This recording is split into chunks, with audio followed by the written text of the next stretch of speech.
जय श्री कृष्ण दोस्तों, life style with God में आपका स्वागत है। दोस्तों, अर्जुन भगवान श्री कृष्ण से कहते हैं कि मैं युद्ध में भीष्म पितामह और द्रोणाचार्य के विरुद्ध कैसे लड़ूंगा, क्योंकि वे दोनों ही मेरे लिए अत्यंत पूजनीय हैं।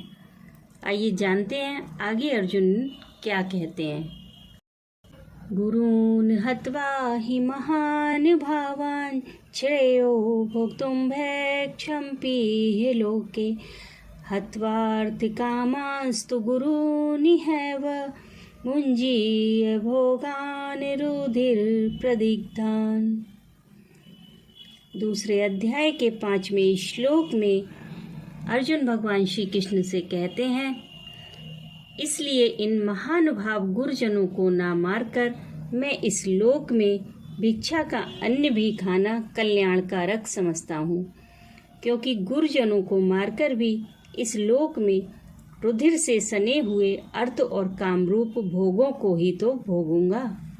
यहाँ पर अर्जुन ने गुरुजनों को महानुभाव कहकर संबोधित किया है, क्योंकि दुर्योधन की सेना में जो द्रोणाचार्य, कृपाचार्य आदि अर्जुन के आचार्य तथा वाहलीक, भीष्म, सोमदत्त, भूरिश्रवा और शल्य आदि गुरुजन थे, उनका भाव बहुत ही उदार और महान था। इसलिए अर्जुन ने उन्हें महानुभाव कहकर संबोधित किया है।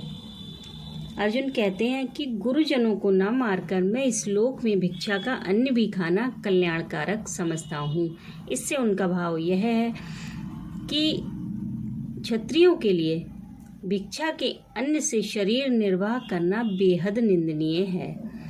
फिर भी गुरुजनों का संहार करके राज्य भोगने की अपेक्षा मैं वह निंदनीय कर्म करना भी कहीं अधिक अच्छा समझता हूँ, क्योंकि जिन गुरुओं को मारना सर्वथा अनुचित है, उनको मारकर मुझे क्या मिलेगा? ना तो मुक्ति ही होगी और ना धर्म की सिद्धि ही। केवल इसी लोक में धर्म और अर्थ और काम रूप तुच्छ भोग ही तो मिलेंगे, जिनका मूल्य इन गुरुजनों के जीवन के सामने कुछ भी नहीं है, और वे भी गुरुजनों की हत्या के फलस्वरूप होने के कारण एक प्रकार से उनके रक्त से ही सने होंगे। अतः ऐसे भोगों को प्राप्त करने के लिए गुरुजनों का वध करना बिल्कुल भी उचित नहीं है। इस प्रकार अपना निश्चय प्रकट कर देने पर भी जब अर्जुन को संतोष नहीं हुआ और अपने निश्चय में ही शंका उत्पन्न हो गई, तब वे फिर से कहने लगे, न चैत द्विद्मः कतिरन्नो गरीयो यद्वा जयेम यदि वानो जयेयुः यानेव हत्वा न जिजीविषामः तेव स्थितः प्रमुखे धार्तराष्ट्रः।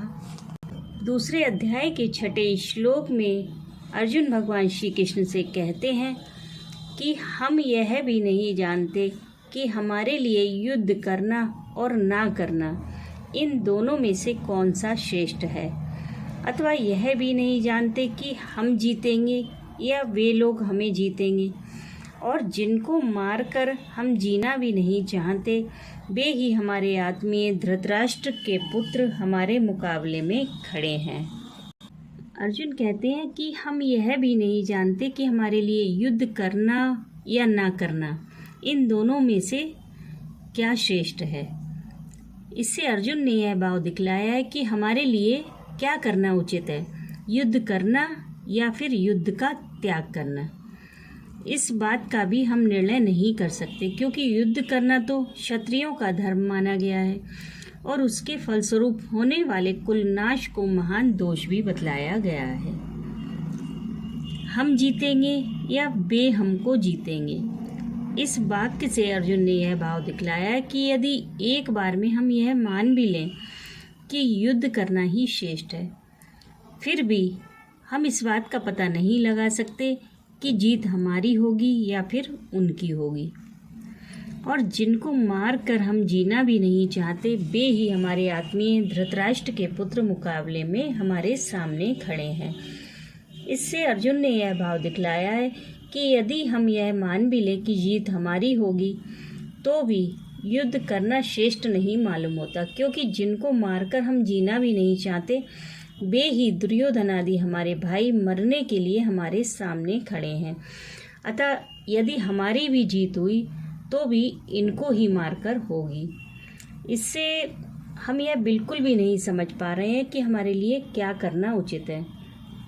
यहाँ पर अर्जुन की स्थिति बेहद ही, अर्जुन अपने आप को बहुत ही धर्म संकट में महसूस कर रहे थे। एक तरफ तो वो अर्जुन क्षत्रिय थे, तो क्षत्रियों का तो धर्म होता है युद्ध करना, पर सामने उनका परिवार खड़ा था, उनके कुटुंबीजन थे, भाई बंधु थे, गुरुजन थे, पितामह थे। वो युद्ध तो करना चाहते थे लेकिन अपने परिवार को भी खोने से बहुत डर रहे थे। इसलिए वो बिल्कुल भी नहीं समझ पा रहे थे कि वो क्या करें। अर्जुन को ये अच्छी तरह से पता था कि कुटुंब का अगर नाश होता है तो वो पाप उनके सर लगेगा। इसलिए वो बिल्कुल बेहद कंफ्यूज हो चुके थे वहाँ पर। इसलिए वो बहुत भगवान श्री कृष्ण से बार बार यही कह रहे थे कि वो बिल्कुल भी समझ नहीं पा रहे हैं कि वो क्या करें। राधे राधे।